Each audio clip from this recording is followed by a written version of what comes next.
nga senta kera juma no kunyo kunungo ye nyala je so me kulubani jena walu be ko konna sa ko nyama general d'armée asmi mulo nyabla sebe o mun nga ga sharia ye u yolu dota ka jorodi mado ma ministre ga barakelo no barabulo dale u yuda do la shadak segota na south africa ministre mbe beni kenya kuna ale conseil ministre la donia ka ira ka fo je kulum tumei na fo mako ader nord ko alebna na yelamani wati na ka ke agence nationale de la consolidation de la paix beni kenya sinsini nyena molo jekulu ko sigi senga nga jabana kono ayira saka fo mi ye ader nord ye nale sigira senga kabni samba fla ani duru sa mars kalot letan fla no o sigira senga yelama kanga do ola ale kun sigi kun saka sigida munu yirwali baro ke o kunyo tumutu gawo ani kidali ye ni agence kura nye sano obnana sigi senga ni onyabla sharia sebe ira la ministre wage fe kungo conseil ministre la o ya ira saka foko minye agence ader ko ni ale degun chaman soro o degun de ato sa gouvernement re falendo ala ka ke agence sisa mimina na yirwali bulura mali marabolo bela jilena minye beni kenya ko sisi ina fo ben sebe misiranga jabana kono no charte nationale o e min fo beni kenya ka sisi baraba mun mesaka ke yirwali ko na srafa sa sebe ale kormina na to sa yelama bana do ader atogoni akachuko na ka baraka chuko bela jilena saka ke sebe ngurai sebe mitalike mali fanta ani nani bela jilena ministre me sharia ko kuna sa ale ko mi ye kritikala munube sharia de baga jokulu me no isiyo ye uluka kuru konana na ni uzena sabule na mufana uluta ka sa abna na fulma sa ko commissaire de justice ulufra ye mawye mamun isiyo ga bara nyana ke ya sa bara saka tile to bina ka do fara a ulika jona chesiruka la yinu mu no be ke kritikala ofasa ka saka o sinsi ayira ka fosa no ya soro mi ye isiyo ye uluka se meta conseil de uluka sigidi se meta ministry fe mamun fana fleur ulufra bina o nyona soro mi ye commissaire de justice uluni ici commissaire de justice bela jile ka barabe talike kelena nga faranga mina na ke alasa je kulukura ngoni alemna na sigi senga ya saka bara no sinsi ni nye norablali obsaka no ga tsugumina ici uluma u ka bara hukumu konna na ayira la fana ka foko minye abara nye aleni bara wada tebe ni be ala tsaka bara wada ta ka fokibo o ka tsuguni bara infana abna na ka sharia kerengere no ni tabulu kerengere no konna na ka saka faranga mbato sa uta to no bla to bela jile ministre de segi wasado o la to na no ekiri ministre mi me ni alebe jamana bulma fanko kuna aleni sirabanga ko bela jile kuna ale conseil de ministre la donia sharia semu ko sigide no senga février kalot le mugan wolo samba flantan duru no be talike minye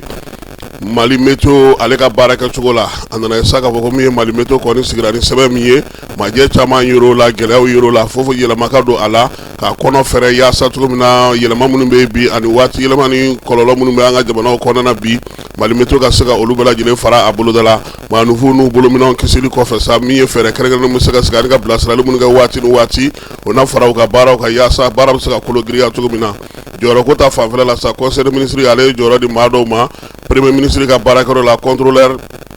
du contrôle général des services publics kuna sa o kara janaba sise ale ingénieur informaticien do ministre sombe jamana tsara bako la mali conseil général tamana set ka fe Algérie o kara contrôleur général de police Batene Oulubu Koulibaly mi ministre sombe Sénégal kuna sa ale chargé de mission ta Zoumana Diarano wa wele ko Togola ale Sénégalais mami me sa no oluka no ministre so kele no sigile no sa bagamara ale ni jagamo kuna o frère secrétaire général kurata o ye bala keta e ale ingénieur statisticien no ministre ga barakelo mbolo hugumu ko na sa ministre manga jabana tasra na wako kuna akoko ale tumbe krengre ala tamala Norvège ka o oluka faba ko na Oslo jengalo atletan fla kena sigira minye songo mimbe nina ani songo mimbe beni lafiala jamana keme ani biduru kumbe kenenga ka hakili jawa ke beni kenya bisaka sigitu na yirwali kuntala bisaka soro tukumina bara en kono na nga ministre no Ablaye Diop ale mata mali gouvernement togola ka nyefoli ke mali rebe ka bara munu sigi senga be ani mali be ka fere munu sigi senga jamana fana ni ngon che bara ho kono na beni kenya bisaka sigitu na mali jamana kono la jamana bela jile kono na minye job ka kuma talifana sefa sa ay babu taka ira saka fo bi minye jamana waro yolu kono kana kokorma doni ke kanya si ba manjole ni wale ka ba kanya si anga jamana ma o wale ayok sobe koro kon kenai ale konnana ministre me Qur'an jiko kuna ale conseil ministre la doni sa koni ala sonama ba Senegali ale jɛkulu min sigilen no MVC olu kan ka jɛrɛ kɛrɛnkɛrɛnnen 64 sigi Mali yɛrɛ kɔnɔna na yan ni juin kalo in tile 20 n'a tile 21 baara in bɛna sigi mun kan sawe k'a fɔ min ye majɛ caman de bɛ bi ba Senegali n'o ye MVC ye ale baara kɛcogo yɛrɛ la commissariat y'a yira sa k'a fɔ ko fo ka fɛɛrɛ kɛrɛnkɛrɛnnenw sigi a yira k'a fɔ ko u ni maa minnu yɛrɛ bɛ jɛ ka baaraw kɛ majɛ camanw bɛ yen degun fana bɛ bi OMVS taabolo la o la sa baara hukumu kɔnɔna na ni jɛrɛ nana sigi sen kan mara bɛ cogo min bi OMVS kɔnɔna na o mara bɛ se ka falen cogo min na min ye minɛn minnu bɛ yen n'u bɛ courant ta ka courant di ka courant doni ka taa n'a ye yɔrɔ la o fana majɛ minnu b'o la degun b'o la waleya minnu fana bɛ yen sa n'o ye fɛɛrɛ kɛrɛnkɛrɛnnen kan ka sigi sen kan ba Senegal ka sa ba bɛ se ka bila kɔji la cogo min na sa kɛrɛnkɛrɛnnenya la ka se ka kɔji se jamana tɔw la sa o baaraw fana bɛna kɛ fɛɛrɛ fana bɛna sigi sa min ye fɛɛrɛ kɛrɛnkɛrɛnnen ba minnu sigira sen kan wulikajɔbaw ni projet baw bɛ se ka sigi sen kan cogo min na o kumaw fana bɛna kɛ Bamakɔ lajɛ in ale senfɛ minisiri min bɛ baarakɛlaw ka ko kunna a y'a yira sa k'a fɔ ko conseil des ministres kɛnɛ kan ko olu tun bɛ taama la min ye diɲɛ seleke naani tɔgɔla baarakɛlaw ka jɛkuluba o ka jɛrɛ ta ko 114 na o kɛra Genève-kaw fɛ yen a daminɛna juin kalo tile fɔlɔ ka taa ban tile 12 san 2026 Suisse jamana kɔnɔna na sa a y'a yira sa ko jɛrɛ in senfɛ minisiriw kɔni ye ɲɔgɔn ye hakili jagabɔw kɛra sa baarakɛlaw ka hakɛw n'u ka kow bɛɛ lajɛlen bɛ se ka sigi sen kan cogo min musaka ni bɛrɛ minnu bɛ yen k'olu bɛɛ lajɛlen sigi sen kan baara ninnu senfɛ sa Mali minisiri n'o ye Fasun Kulubali ye k'a ye kuma ta ka ɲɛfɔli kɛ sa ka ɲɛsin Mali jamana ka ko lafilɛ cogo ma diɲɛ seleke naani kɛlen don ka maa kɛrɛnkɛrɛnnen min ci ka na an fɛ yan sa n'o o ye secrétaire général yɛrɛ ka maa cilen ye k'o ye sɛbɛn dɔ bɔ denmisɛnninw ka baara kan a y'o sɛbɛkɔrɔ kɔn k'o sɛbɛkɔrɔ la gosi k'a yira sa k'a fɔ ko o ye sɛbɛn minnu kɛ o ti sen kan sabula kamalen yɛrɛ a sen ma su Mali la a kuma ta a kana tiɲɛw lajɛ k'olu sɛbɛn minisiri min bɛ kɛnɛya ko kunna n'o ye colonel major Asaba Jalo ye ale fana taara sa dɛmɛjɛkulu maa minnu bɛ bɛrɛbɛrɛli kɛ n'o ye INPS ni Kanam ni a ɲɔgɔnnaw ye olu ka jɛkuluba bɛ diɲɛ kɔnɔ n'o ye CIPRES olu ka jɛrɛ fana 40 tun bɛ ka kɛ ale Genève kelen kɔnɔna na yen baarakɛlaw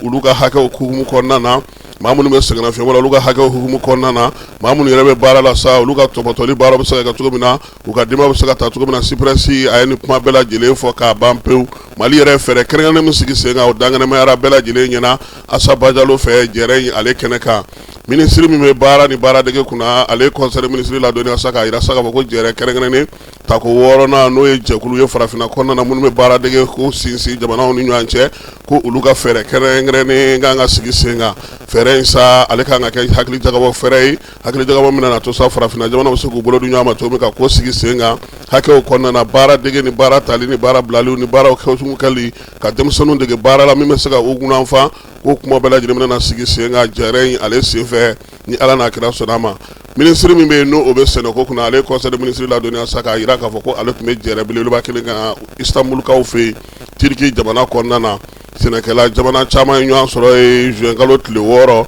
hakili jagabɔ k'o kɛ sɛnɛ taabolo kura ka kɛ ni waati yɛlɛma kɔlɔlɔw ye min ye manaw ye ale ni ɲamaɲamaw bɛ se ka bɔ sɛnɛko la cogo min na sɛnɛ hɔrɔn bɛ se ka sigi sen kan cogo min na jamana mafalen caman ye ɲɔgɔn sɔrɔ ko in kɛnɛ kan Mali minisiri ale fana ye kuma ta sɛnɛ bolo min b'an ka jamana kɔnɔ bi fɛɛrɛ min b'an ka jamana kɔnɔ ani hakɛ min bɛ Mali jamana kɔnɔna na bi sabula sɛnɛkɛlaw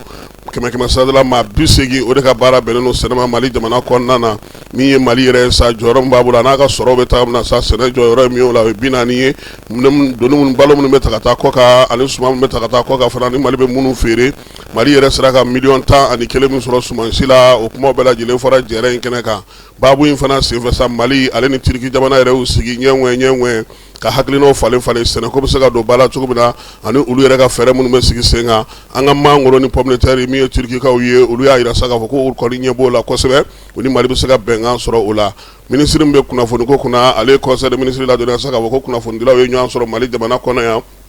fɔ ma sɔn ko forum panafricain o ta ko fɔlɔ o kɛra Bamako juin kalo tile 3 ka taa kuncɛ tile 6 la baara in senfɛ sa k'u ye laɲini belebeleba kɛ laɲini min tɔgɔ dara ko Bamako kunnafoni Bamako hakilinaba in o bɛ tali kɛ kunnafonidilaw yɛrɛ bɛ se ka baara kɛ cogo di kuntilenna kelen kɔnɔna na miirina kelen kɔnɔna na farafinna kibaruya sanuman bɛ se ka sɔrɔ cogo min kuma tɛ nin waati in na bɔlɔlɔ sira fana yakubalen don a ko la min ye kibaruya jugu bɛ se ka kɛlɛ cogo min na u bɛ se k'u bolo di ɲɔgɔn ma cogo min na jɛrɛ in sa n'u y'a wele ko Bamako ka welekan in kɔni ye fɛɛrɛ belebelebaw sigi sen kan min bɛ se ka to sɔrɔ ko ta na sira fɛ kibaruya ko ta na sira fɛ bɔlɔlɔ siraw fana fɛ kunnafonidilaw bɛ se k'u jɔ yɔrɔ fin cogo min na min ye laɲini ye kɔni ale ye seleke 8 a ye o de ta laɲini laseliyalen o 6 o bɛ a ko kɔnɔna na minisiri min bɛ